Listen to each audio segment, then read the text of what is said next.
መጽሐፈ ዜና ካልዕ ምዕራፍ 20 እንዲህም ሆነ ከዚህ በኋላ የሞዓብና የአሞን ልጆች ከእርሱም ጋር ምጹናውያን ኢዮሳፍጥን ሊወጉ መጡ። ወሬኞችም መጥተው ከባህሩ ማዶ ከሶርያ ታላቅ ሰራዊት መጥቶብሃል፣ እነሆም አይንጋዲ በተባለች በሐሴሶን ታማር ናቸው ብለው ለኢዮሳፍጥ ነገሩት። ኢዮሳፍጥም ፈራም፣ እግዚአብሔርንም ሊፈልግ ፊቱን አቀና። በይሁዳም ሁሉ ጾም አወጀ። ይሁዳም እግዚአብሔርን ይፈልግ ዘንድ ተከማቸ።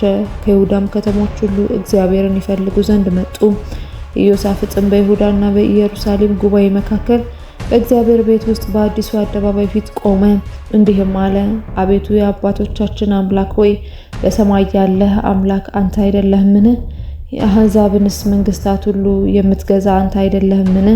ኃይልና ችሎታ በእጅ ነው፣ ሊቋቋምም የሚችል የለም። አምላካችን ሆይ በዚህ ምድር የነበሩትን አሕዛብ ከሕዝብ ከእስራኤል ፊት ያሳደድ ለወዳጅህም ለአብርሃም ዘር ለዘላለም የሰጣት አንተ አይደለህምን?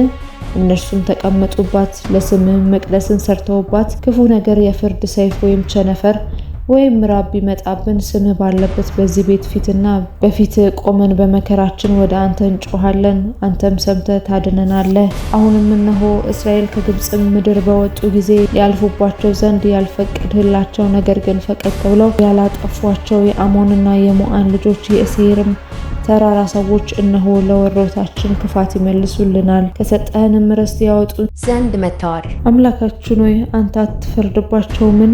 ይህን የመጣብንን ታላቅ ወገን እንቃወም ዘንድ አንችልም፣ የምናደርገውን አናውቅም። ነገር ግን ዓይኖቻችን ወደ አንተ ናቸው።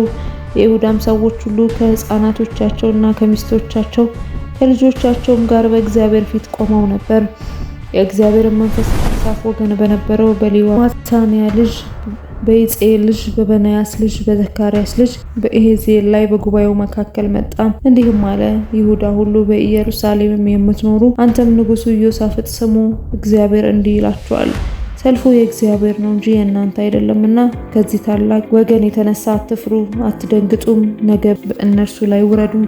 እነሆ በጺጽ አቀበት ይወጣሉ፣ በሸለቆ መጨረሻ በይሩኤል ምድረ በዳ ፊት ለፊት ታገኟቸዋላችሁ። እናንተ በዚህ ሰልፍ የምትዋጉ አይደላችሁም። ይሁዳና ኢየሩሳሌም ሆይ ተሰለፉ፣ ዝም ብላችሁ ቆሙ፣ የሚሆነውንም የእግዚአብሔርን መድኃኒት እዩ። እግዚአብሔርም ከእናንተ ጋር ነውና አትፍሩ፣ አትደንግጡም።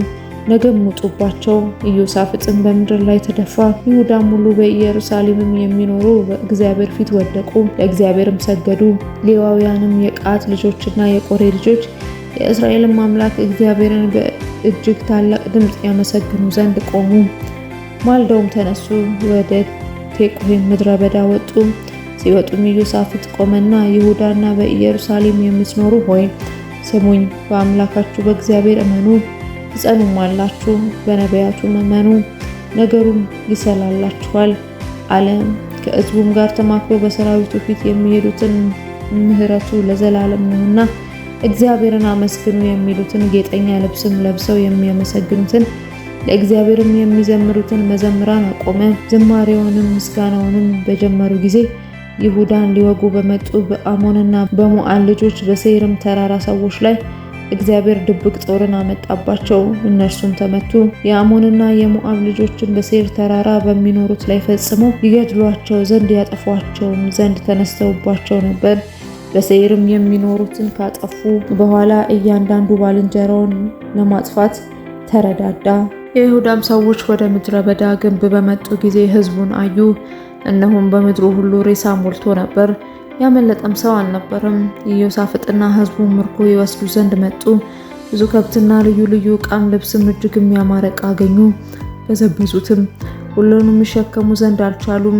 ከምርኮም ብዛት የተነሳ እስከ 3 ቀን ድረስ ይበዘብዙ ነበር። በአራተኛውም ቀን በበረከት ሸለቆ ውስጥ ተሰበሰቡ፣ በዚያም እግዚአብሔርን ባረኩ። ስለዚህም ያ ስፍራ እስከ ዛሬ ድረስ የበረከት ሸለቆ ተባለ። የይሁዳና የኢየሩሳሌም ሰዎች በፊታቸውም ኢዮሳፍጥ እግዚአብሔርን በጠላቶቻቸው ላይ ደስ አሰኝቷቸዋልና በደስታ ወደ ኢየሩሳሌም ሄዱ ዘንድ ተመለሱ። በበገናና በመሰንቆ በመለከትም ወደ ኢየሩሳሌም ወደ እግዚአብሔር ቤት ገቡ። እግዚአብሔር የእስራኤልን ጠላቶች እንደወጋ በሰሙ ጊዜ በምድር መንግስታት ሁሉ ላይ የእግዚአብሔር ፍርሃት ሆነ። የኢዮሳፍጥ መንግስት ጸጥ አለች። አምላኩን በዙሪያው ካሉ አሳረፈው። ኢዮሳፍጥም በይሁዳ ላይ ነገሰ።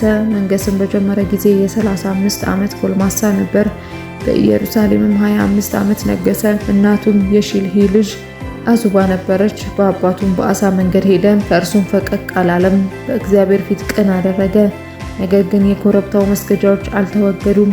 ሕዝቡም ገና ልባቸውን ወደ አባቶቻቸው አምላክ አላዘጋጁም ነበር። የቀረውም የፊተኛውና የኋለኛው የኢዮሳፍጥ ነገር እነሆ በእስራኤል ነገስታት መጽሐፍ ውስጥ በሚገኘው በአናኒ ልጅ በኢዩ ታሪክ ተጽፏል። ከዚህም በኋላ የይሁዳ ንጉስ ኢዮሳፍጥ ስራው እጅግ ክፉ ከሆነ ከእስራኤል ንጉስ ከአካዚያስ ጋር ተባበረ። ወደ ተርሴስም የሚሄዱትን መርከቦች ያሰሩ ዘንድ አንድ ሆኑ።